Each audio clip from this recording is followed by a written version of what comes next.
প্রিয় শিক্ষার্থীবৃন্দ, আশা করি তোমরা সবাই ভালো আছো। আমরা এই বৈশ্বিক মহামারীতে অনলাইন ক্লাসে হাজির হয়েছি। আমি মোহাম্মদ রেজওয়ান রঙ্গী, বাইনাকি মাধ্যমিক বিদ্যালয় সহকারী শিক্ষক বিজ্ঞান। আমরা আজ পদার্থবিজ্ঞান বিষয়ের চতুর্থ অধ্যায়ের কিছু অংশ নিয়ে তোমাদের সাথে কথা বলব। সেটা হচ্ছে কাজ, ক্ষমতা এবং শক্তি। এই চতুর্থ অধ্যায়ে আমরা দেখো কাজ কি, এটা কত প্রকার এবং তাদের সংজ্ঞা কেমন আমরা সে বিষয়ে আলোচনা করব। সবাই খাতা কলম নিয়ে রেডি হোক। আমরা জানি পদার্থবিজ্ঞানের ভাষায় কাজ হতে হলে বল এবং সরণ দুটো বিষয় জানা দরকার। আমরা যদি এই বোর্ডটাকে সারাদিন খেলার চেষ্টা করি বা ঠেলি, একে যদি এক বিন্দু সরাতে না পারি, অর্থাৎ এখান থেকে যদি কোনো সরণ না হয় পদার্থবিজ্ঞানের ভাষায়, সেক্ষেত্রে কাজ হবে না। অর্থাৎ বোঝা যাচ্ছে, বা কোনো ব্যক্তি যদি একটা কাঠের গুঁড়ি, বড় কাঠের গুঁড়িকে সারাদিন ঠেলে কোনো সেখান থেকে এক বিন্দু সরাতে পারবে না, সেক্ষেত্রে পদার্থবিজ্ঞান ভাষায় কাজ হবে না। অর্থাৎ এই কাজ হলে বল গুণ সরণ। এই কাজকে আমরা ডব্লিউ দ্বারা প্রকাশ করি, বলকে এফ দ্বারা প্রকাশ করি, সরণকে এল দ্বারা প্রকাশ করি। সেক্ষেত্রে কাজ W/F/S। যদি এই সরণ না হয় সেক্ষেত্রে আমার কোনো কাজ হবে না। অর্থাৎ W/F/S। আর যদি বল সরণের যদি অন্তর্ভুক্ত কোণ থিটা হয়, সেক্ষেত্রে আরেকটা সূত্র আছে W/F/S cos theta। W/F/S cos theta। এখন এই কাজ হচ্ছে, এর একক কি, মাত্রাকে আমরা এখন দেখব। কাজের একক হচ্ছে জুল। কাজের একক যা শক্তির একক তাই কাজের একক হচ্ছে একক জুল। এর মাত্রা কি হবে আমরা জানি, কাজ সমান বল গুণ সরণ। আবার আমরা নিউটনের দ্বিতীয় সূত্র থেকে জানি বল F সমান ma। অর্থাৎ বল মানে কি তাহলে ভর গুণ ত্বরণ গুণ সরণ। অর্থাৎ বল থেকে আমরা বললাম বল ভর গুণ ত্বরণ। আবার ত্বরণ মানে কি জানি, বেগ বাই সময় গুণ সরণ। আবার বেগ সমান কি জানি, বেগ ইকুয়াল টু হচ্ছে সরণ বাই সময়। বেগ ইকুয়াল টু সরণ বাই সময়। এই নিচে একটা সময় থেকে গেছে 1 বাই সময় গুণ সরণ। অর্থাৎ কি দাঁড়ালো শেষ পর্যন্ত, কাজ সমান, অর্থাৎ কাজ সমান ভর উপরে উপরে সরণ, কি হলো সরণের স্কয়ার বাই নিচে আছে সময়, সময় স্কয়ার। আমরা কাজকে ডব্লিউ দ্বারা প্রকাশ করি, থার্ড ব্র্যাকেটে প্রকাশ করতে হয়। মাত্রা নির্দেশ করতে আমরা তৃতীয় বন্ধনীর ভিতরে ব্যবহার করতে হবে। ভরকে এম, সরণকে এল, সময়কে টি, মাত্রা নির্দেশ করা হয়, সেক্ষেত্রে আসে কি M L square T to the power -2। অর্থাৎ দেখলাম যে কাজের মাত্রা হচ্ছে M L square T to the power -2। অর্থাৎ কাজ এর একক আমরা আগে থেকে জেনেছি, একক হচ্ছে জুল। এই কাজ দুই প্রকার, একটা হচ্ছে ধনাত্মক কাজ, একটা হলো ঋণাত্মক কাজ। ধনাত্মক কাজ আমরা এই ডাস্টারকে যদি এখান থেকে ছেড়ে দিই, সহজে অভিকর্ষ বলের প্রভাবে নিচের দিকে পড়ে। তাহলে এই কাজটা হচ্ছে আমরা ছেড়ে দিলাম, এটা হচ্ছে ধনাত্মক কাজ। অর্থাৎ বল প্রয়োগের ফলে বলের দিকে সরে, আমি এদিকে ছেড়ে দিলাম, এটা হচ্ছে ধনাত্মক কাজ। আর যদি এই ডাস্টারটাকে আমরা টেবিলের উপরে ওঠার চেষ্টা করি, সেক্ষেত্রে অভিকর্ষ বলের বিরুদ্ধে কাজ করতে হয়। এই ধরনের কাজকে বলা হচ্ছে ঋণাত্মক কাজ বা বলের বিরুদ্ধে কাজ। তাহলে আমরা দুই প্রকার কাজ করলাম, একটা বলকের কাজ, একটা বলের বিরুদ্ধে কাজ। এবার আমরা এই কাজের এককটা আবার শক্তি এককতা, আর শক্তিটা একেবারে কাজ করার সামর্থ্যকে বলা হচ্ছে শক্তি। এই শক্তি আবার আমরা জানি দুই প্রকার, একটা হচ্ছে গতিশক্তি আর একটা হচ্ছে বিভব শক্তি। এখন শক্তিটা কি? শক্তি কাজ করার সামর্থ্য শক্তি বলে, এটা দুই প্রকার, একটা হচ্ছে বিভব শক্তি আর একটা হচ্ছে গতিশক্তি।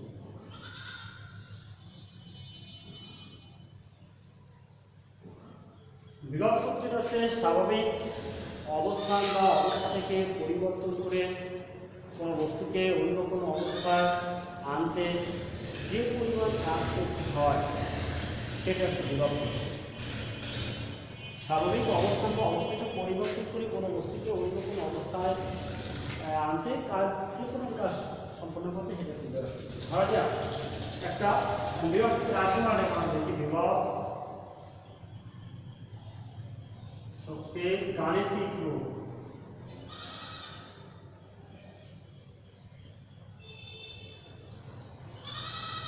আমরা চিত্রের সাহায্যে দেখি, ধরে নেওয়া একটা বস্তু, এই বস্তুটা হচ্ছে এম ভরের একটা বস্তু।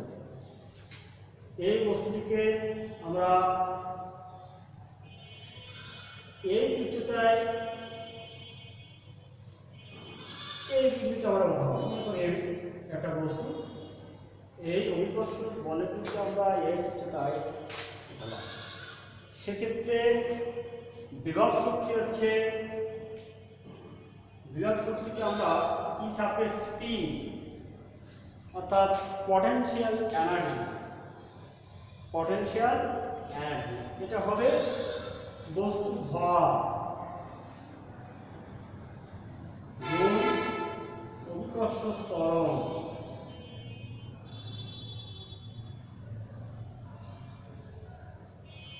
গুণ উচ্চতা। বস্তুর ভরকে এম, অভিকর্ষ ত্বরণকে জি, উচ্চতাকে এইচ। অর্থাৎ পটেনশিয়াল এনার্জি আসলে এম জি এইচ। তাহলে আমরা এই বিভব শক্তি, যেহেতু এটা একটা শক্তি, তাহলে এর একক হবে আছে জুল। তাহলে বিভব শক্তিটা কি দেখো, আমরা এবার দেখো গতি শক্তিটা কি।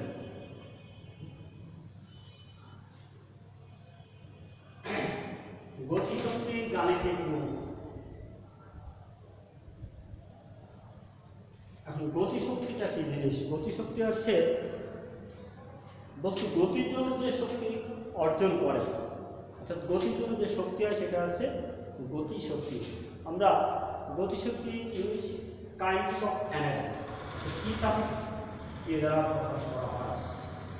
ই সাফিক্স কে গতি শক্তি গাণিতিক রূপটা কিভাবে আসে আমরা জানি, যে আমরা একটু আগে দেখছি যে ডব্লিউ বর্গ কি করছি এম এস, অর্থাৎ যদি কোনো বস্তুর পর একক প্রয়োগ করে তার সরণ এস হয়, সেক্ষেত্রে আমরা জানি ডব্লিউ বর্গ এফ এস, বল গুণ সরণ। এবার নিউটনের দ্বিতীয় সূত্র থেকে আমরা জানি এফ সমান কি এম এম এ এস, এক নম্বর সমীকরণ দিলাম। এবার আমরা জানি ভি ইকুয়াল টু, আবার V equal to U plus F. যদি বস্তুটির আদি বেগ শূন্য হয়, অর্থাৎ ইউ যদি শূন্য হয় সেক্ষেত্রে লেখা যায় ভি ইকুয়াল টু শূন্য প্লাস এটি স্থির অবস্থায়। কি অবস্থায়? স্থির অবস্থায়। সেক্ষেত্রে আসে ভি ইকুয়াল টু এটি। আবার আমরা জানি S equal to u t plus half at square. S equal to u t plus half at square. যদি আদি বেগ শূন্য হয় তাহলে 0 into t plus half a square, এটাও স্থির অবস্থায়।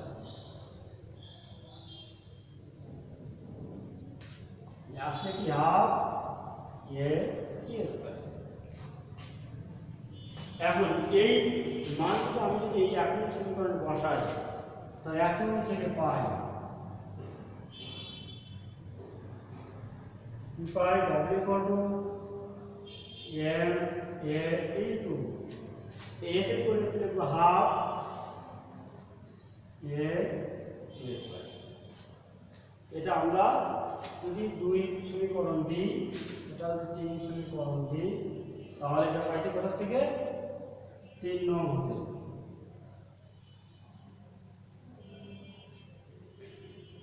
তাহলে কি w ইকুয়াল টু অতএব w ইকুয়াল টু আসে হাফ m a স্কয়ার আমরা লিখতে পারি half m a theta whole square. আবার 1 নং সমীকরণে a এর পরিবর্তে পাইছে কি? v। তাহলে আমরা এখানে লিখতে পারি হাফ m v স্কয়ার। কোথা থেকে পাইছি আমরা? 2 নং সমীকরণ হতে পাইছি। যেহেতু কাজ, এই কাজটা গতিশক্তি কাজ, আমরা এখান থেকে আসলে ডব্লিউ কে হাফ এম ভি স্কয়ার, অর্থাৎ এটাও একটা কাজ। যেহেতু গতিশক্তি এক প্রকার কাজ, সেক্ষেত্রে আমরা বলতে পারি অর্থাৎ পটেনশিয়াল এনার্জি বা কাইনেটিক এনার্জি ই সাফিক্স কে হাফ এম ভি স্কয়ার, অর্থাৎ বস্তুর ভর, হাফ ইনটু বস্তুর ভর ইনটু বেগ স্কয়ার। এখান থেকে যেহেতু হাফ দিব এ মোট দিব, তাহলে বলা যায় ই সাফিক্স কে ভার্সাস ভি স্কয়ার, যেহেতু হাফ এম দিব তাহলে বলা যায় কোন বস্তু গতিশক্তি বস্তুটি বেগের বর্গের সমানুপাতিক। কি? বস্তুটির গতিশক্তি বস্তুটি বেগের বর্গের সমানুপাতিক। আবার এই সমীকরণকে আমরা অন্য অবস্থাতে রূপান্তর করি, আমরা তো পাইছি w কে হাফ এম ভি স্কয়ার, একটু উপরে বসে দিই।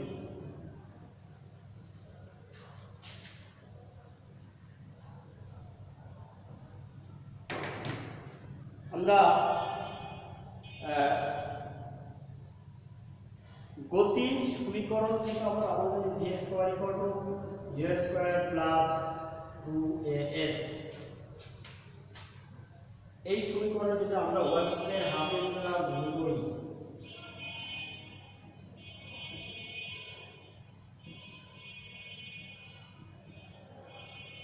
এই যে কেটে যায় half M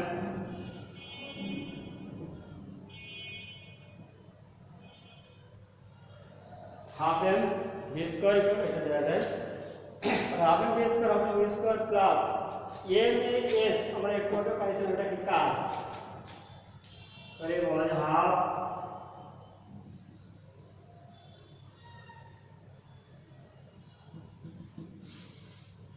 w equal two F S আবার f1 m a s। তাহলে গতিশক্তিকে কাজ এবং বস্তুর আদি গতিশক্তির এখান থেকেও প্রকাশ করা যায়, অর্থাৎ কোনো বস্তুর বেগ যদি ইউ হয় তাহলে তার গতি হচ্ছে হাফ এম ইউ স্কোয়ার, এবং তার যদি ডব্লু কাজ হয় তাহলে গতিশক্তি হবে হাফ এম ভি স্কোয়ার। এই সমীকরণকেও আমরা ওই গতিশক্তির এখানে, মানে এটা একটা রূপ, গতিশক্তির এই গতি সমীকরণটা আসলে গতিশক্তির একটি সমীকরণ ছাড়া কিছুই না। এই শক্তির বিভিন্ন আবার রূপ আছে। শক্তির বিভিন্ন রূপের ভিতরে আমরা যান্ত্রিক শক্তি, তারপরে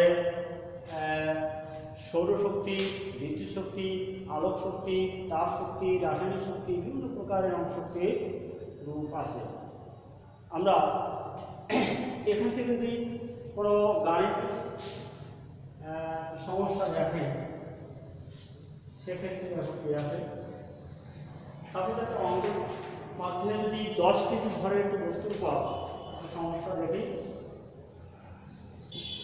10 কেজি ভরের একটি বস্তুর পর বল প্রয়োগ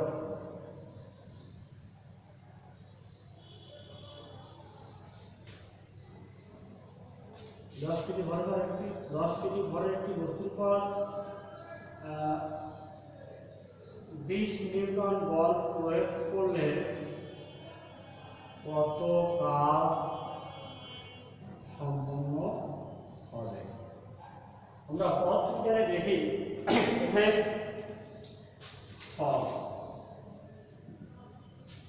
এখানে বস্তুর ভর কত আছে, m দ্বারা প্রকাশ করি 10 কেজি। বল F সমান 20 নিউটন। কাজকে প্রকাশ করে W কত হয়।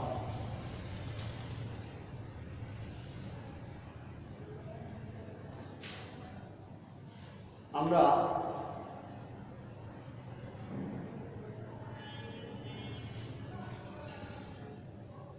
W কত 10 কেজি ভরের একটা বস্তু পাওয়া যায়, নিউটন বল প্রয়োগ করলে কত কাজ হবে।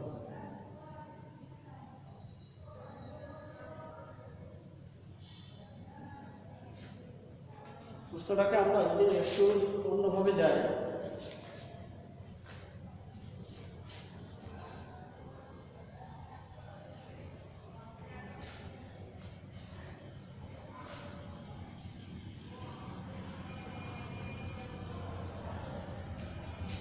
আমরা জানি W F S, F আছে 20 নিউটন, তাই তো। সরণ, এখানে সরণের সূত্র উল্লেখ করতে হবে। 10 কেজি ভরের একটি বস্তুর পর 10 নিউটন প্রয়োগ করলে যদি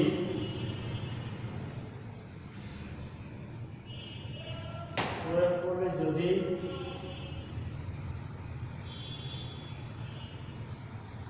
3 মিটার সরণ হয় তবে কাজ কত।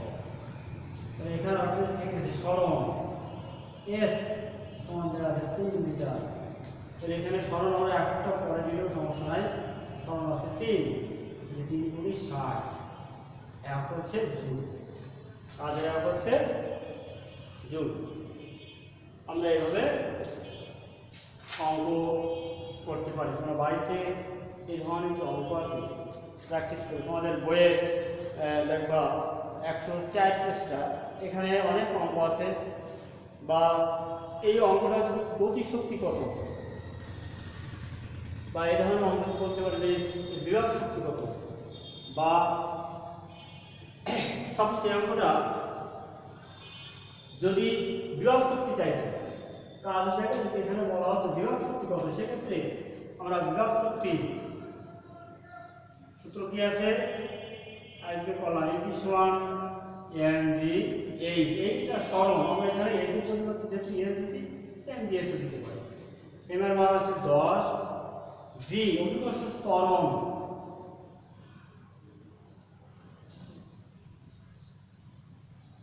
g দ্বারা প্রকাশ করা, এটা 9.8 মিটার পার সেকেন্ড, 9.8 আর এস সরণ দেওয়া আছে 3, তাহলে এটা গুণ করবো করে 3 × 30, 9.8 গুণ 30,